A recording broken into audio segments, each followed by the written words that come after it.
বন্ধুদের সাথে রেস্টুরেন্টে খাবার খাওয়ার আগে।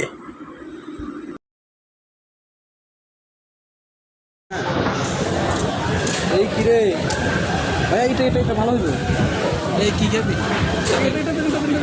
এই যে এটা তারপর ড্রিঙ্কস, এই ড্রিঙ্কস খাবি? ওকে, হ্যাঁ কি ওকে সব খাবি নাকি? সব খাবো। আর কি এখানে আছে? গরিব মানুষ তো, আজকে সব খাবো।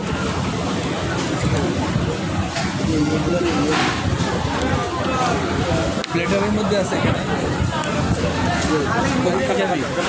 আজকে পেট ভরে খাইতে হবে, বাসায় কিন্তু রান্না হয় নাই।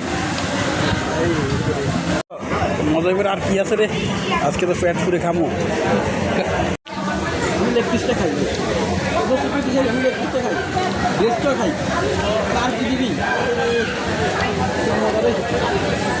খান। খাবারের শেষে বিল না দেওয়ার টেকনিক। খাওয়া দাওয়া তো শেষ হইলো, ভালোই লাগছে, কি বলো? রোডটা ভালো হয়েছে ভাই, চিকেনটা খুব ভালো, আরেকটা নেবো না। এই তো কোক আসছে, যাক ভালো। কিন্তু 2000-এর উপরে চলে আসছে। ভাই একটা ফোন আসছে আমার, মোবাইলের ব্যবস্থা কেন? ভাইব্রেশনের নিচে কত কাজ করে ভাই, আমি তো ফোকে বিল দেবো কী করতে? খাইতে ভালো লাগবে, কথা হইলো।